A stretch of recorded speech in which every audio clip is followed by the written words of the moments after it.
Polemik soal penerus Dalai Lama, pemimpin spiritual Tibet, kembali mencuat ke permukaan saat ulang tahunnya ke-90 pada Minggu 6 Juli 2025.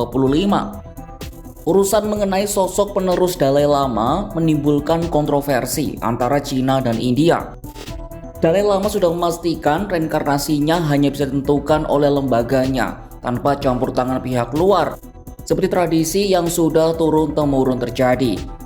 Sementara Cina merasa berhak untuk menentukan sosok yang menjadi penerus dengan dalih warisan dari masa kekaisaran. Padahal Beijing jugalah yang dahulu mengusir pemimpin spiritual itu dan pengikutnya dari Tibet, serta mencapnya sebagai simbol separatisme. Di lain sisi, India mendukung langkah yang diambil oleh Dalai Lama. Seperti apa konflik yang terjadi seputar penerus Dalai Lama? Simak jawabannya dalam video berikut.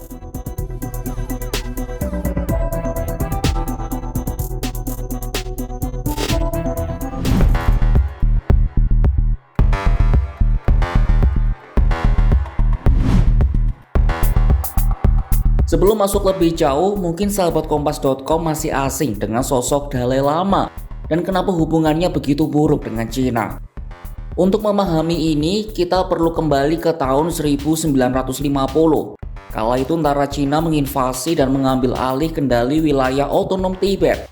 Invasi itu dikenal sebagai Pertempuran Chamdo.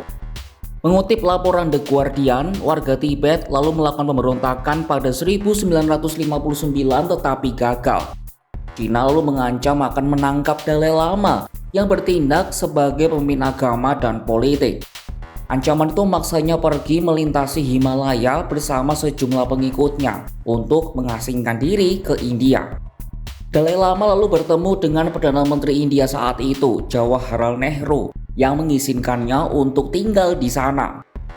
Tak cuma sekadar tinggal, Dalai Lama dan pengikutnya bahkan diizinkan mendirikan markas politik dan agama di wilayah Dharamsala yang terletak di pegunungan Himalaya. Dari ketinggian, sosoknya menjelma menjadi pemimpin agama sekaligus advokat global yang tak kenal lelah memperjuangkan hak-hak masyarakat Tibet. Ia terus-menerus menolak intervensi Beijing dalam lembaga Dalai Lama yang dipimpinnya. Inilah yang membuat Cina geram dan menggambarkannya sebagai serigala berbulu biksu. Dalai Lama dianggap sebagai pembangkang dan separatis. Kehadirannya bak duri dalam daging dalam upaya Cina untuk memaksakan homogenitas penuh atas Tibet. Di wilayah asalnya, otoritas Cina mencoba menghancurkan pengaruh Dalai Lama, termasuk melarang gambar-gambarnya. Intervensi Cina semakin memuncak saat ulang tahun sosok dengan nama asli Tenzin Gyatso itu ke-90 tahun.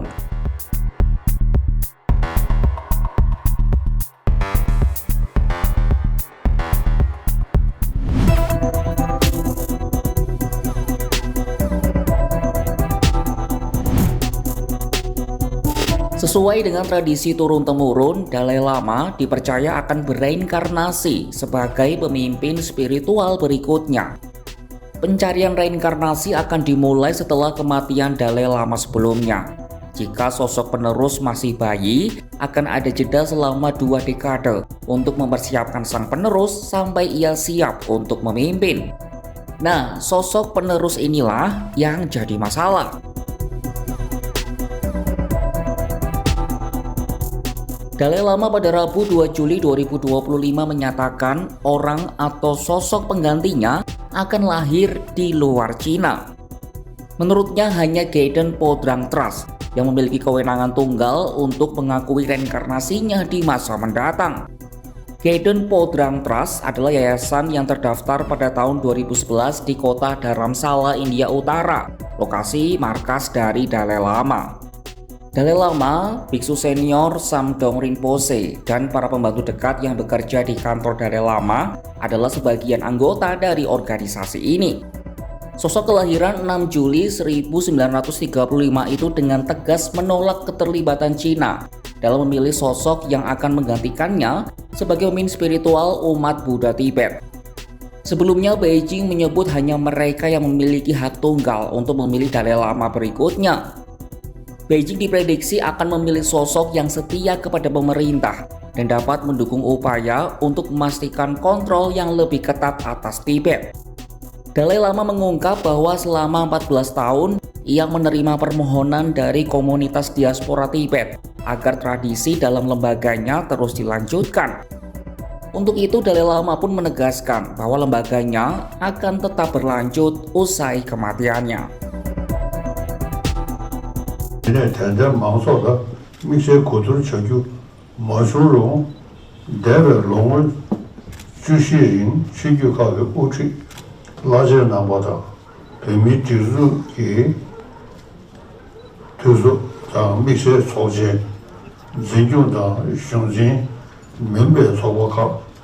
히말라야 리기 제보 홀더 루스 코지 나베 유근 자나 값소소지 제리 단 에셰 나베 제고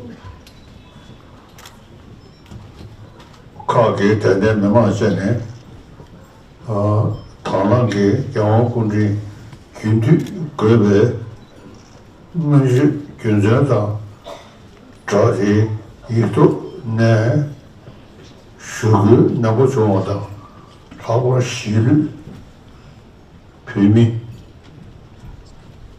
지금 먹을 돌롬나서 규디 인간이도네 대 그 맛이 좋았다 영어군지 균투 그거 저의 망설기 먼저 주민이 람네 타수 샤워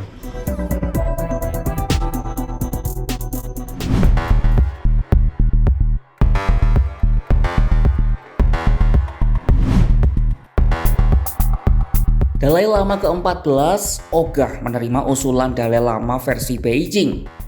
Keputusan ini pun mendapat dukungan dari Menteri Urusan Parlemen dan Minoritas India Kiren Rijiju, Kamis 3 Juli 2025. Menurutnya tak boleh ada seorang pun yang berhak mencampuri siapa pengganti Dalai Lama, kecuali ia sendiri dan lembaganya.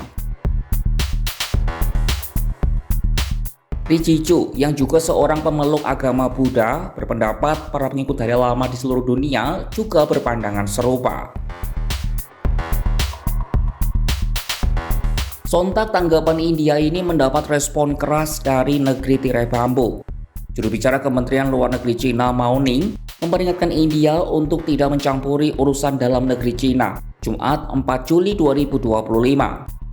Mao juga mendesak New Delhi untuk bersikap bijaksana dalam kata-kata dan tindakannya.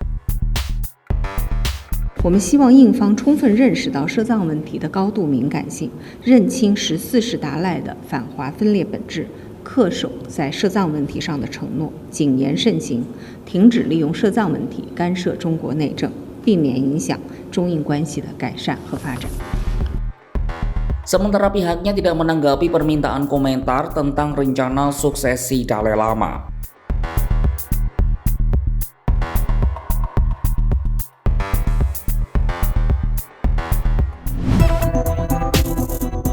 Di balik jubah damai dan doa, ada perebutan kuasa yang menggema lintas batas negara. Dalai Lama yang telah uzur masih menjadi duri dalam ambisi Beijing. Reinkarnasi bukan sekadar soal spiritual, tapi soal kendali, legitimasi, dan warisan pengaruh. India berdiri di sisi sang biksu, sementara Cina tak rela kehilangan kuasa atas narasi. Di Himalaya yang sunyi, suara lembu Dalai Lama menggema lantang. Menurutku bukan urusan negara, tapi urusan nurani. Ketika politik menjamah yang sakral, dunia pun belajar bahwa jiwa pun bisa diperebutkan dalam perang yang tak terdengar pelurunya. Saksikan kabar lainnya hanya di kanal YouTube Kompas.com.